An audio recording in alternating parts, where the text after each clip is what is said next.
Hey guys, today I want to talk about second language acquisition. We're going to talk about Stephen Krashen's theory of second language acquisition and how you can use this to help you really learn English on a deeper level. Now, language acquisition means how do you acquire a second language? And acquire just simply means to get. How do you get a second language?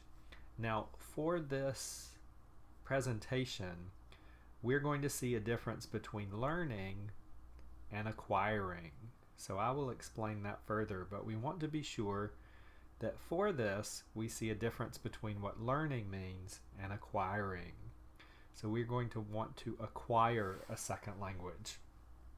Okay, so Stephen Krashen is a famous linguist, and he has a theory of second language acquisition, and that is a theory about how people learn or how people acquire, to be clear, because we have a difference between learning and acquiring, how people acquire a second language.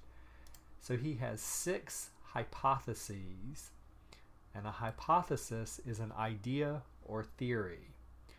So we're going to look at each one of these 6 hypotheses and talk about them, and we're going to apply them for your acquiring English as a second language.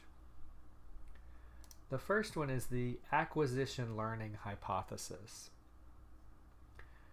So what the acquisition learning hypothesis says is there's a difference between acquiring language and learning language, and that they're not the same thing.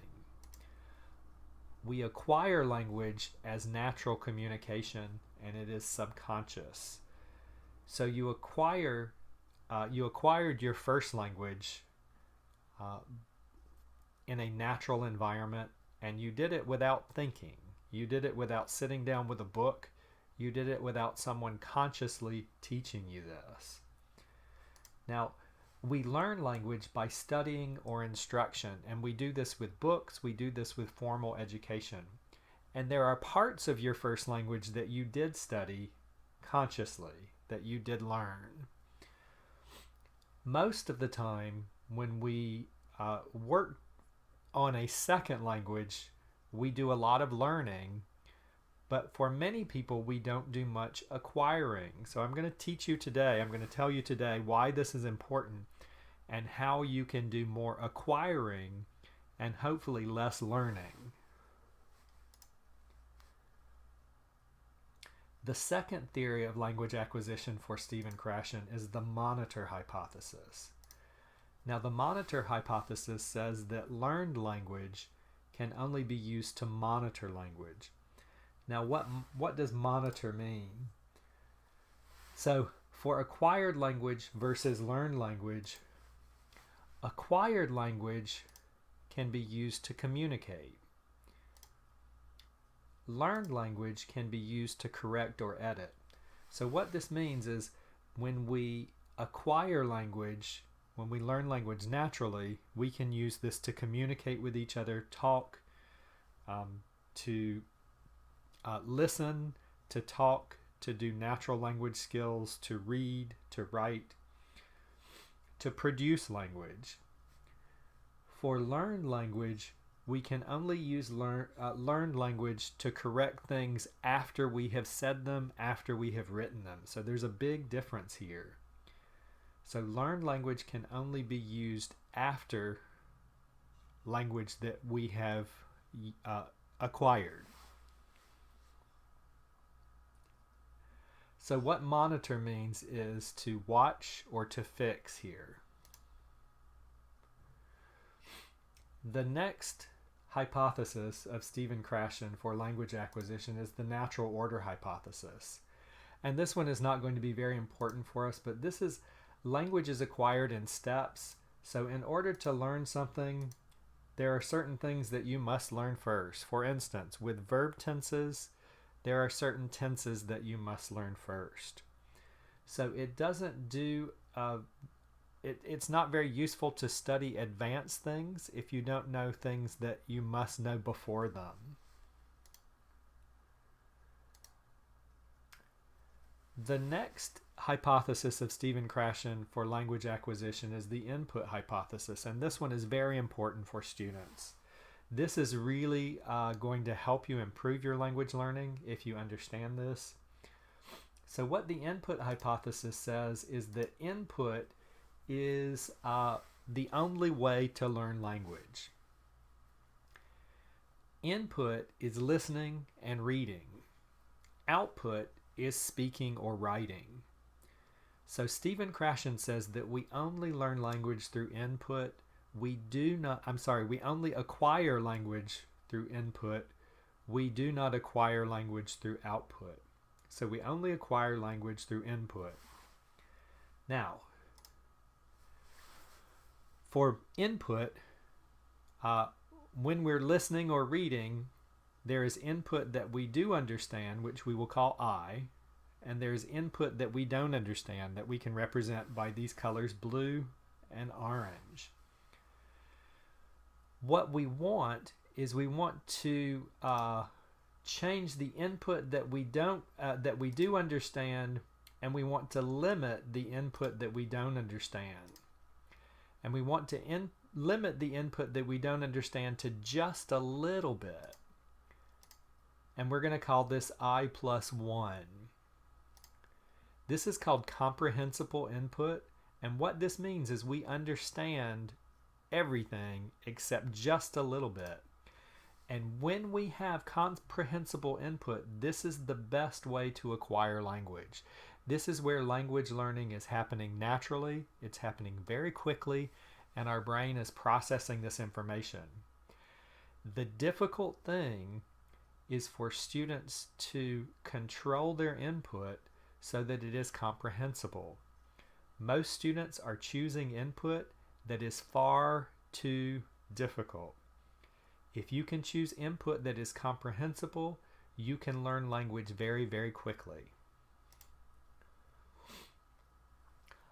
Our next hypothesis is also very important. This is the effective filter hypothesis. So Stephen Krashen's next hypothesis is called the effective filter hypothesis. And this hypothesis is about how do your feelings and attitudes affect your language learning. So this is about acquisition of language. So we've already seen that comprehensible input is where we are most successfully acquiring language. Now, the orange bar you see in the middle here is called the effective filter. So a filter will stop information. So if you have anxiety, low confidence, or low motivation, you will raise the effective filter, and that will block input. If you are relaxed, confident, and motivated, that can lower the effective filter, and that can allow more input. So one of the most important things that you can do to improve your language learning is to be relaxed, be confident, and be motivated. And I know that's a very difficult thing to do sometimes for language acquisition, but it's a very important step. If you are nervous, if you don't feel confident, and if you are not motivated, it is very difficult to learn a second language, to acquire a second language. Okay, our final theory is our final hypothesis is one that Stephen Krashen actually added later, and this hypothesis probably has more research that it is based on than any of the others. The conduit hypothesis of language acquisition says that reading improves vocabulary, and we have a lot of research to support this. And this hypothesis says the more you read, the better you read. We know that students who read have much better vocabulary. They test much higher on vocabulary tests. And so if you really, really want to improve your vocabulary, you must read. And here are the tips that you need to know for reading. The first thing that you must do is you must read information that is comprehensible. So you must look for input that is comprehensible, I+1, in order to acquire vocabulary. The next thing is we're looking for high interest reading. You must read something that you're interested in. If you're not interested in it, it's going to be very difficult for you to naturally acquire that vocabulary. And the last thing is we want it to be self-guided. It's very important that students are not just reading for classes, that they're not being guided by their teachers. It's important for students to guide themselves, for them to motivate themselves, and this is related to the affective filter. Okay, so that is the 6-part language acquisition theory of Stephen Krashen, and I have suggested how you can use that. To wrap this up, let's look at a conclusion here, and let's look at how you can use this. So we're going to focus on acquisition rather than learning. We want to focus on how you can learn language naturally. We are going to use our learned language for editing rather than communication. So the language that you do learn in classrooms, the language that you do learn from books, we are going to use that to edit our writing. We're going to use that to fix our pronunciation. So that is still very useful, but it's not going to be useful for us for communication. We have got to find a way to also supplement our learning and to really focus on acquisition. If we want to increase our English learning, we must increase our input. So if students are really serious about learning English, they must find ways to increase their input. That means reading more, and that means listening more. There is only one way to learn English, and that way is more English.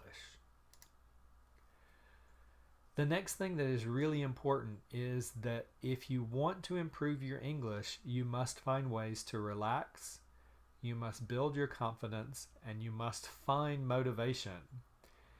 If you are not motivated to learn English, if you do not want to learn English, you will not learn English. And finally, we want to read for pleasure, and we want to read a lot. If you do not like reading, my suggestion is you need to change your mind. I know that's very difficult, but you need to ask yourself, why don't I like reading? Reading is just simply about information. If you are saying, I don't like reading, you're saying, I don't like information. I don't like the world. I don't like anything. So you need to find something you like, and you need to use the tool of reading to get what you like. Don't limit your world by not reading. Okay, so guys, thank you for listening today. I hope that will give you some new ways to help you acquire language and to become a better language learner, a better language acquirer. So thank you guys, and I will talk to you soon.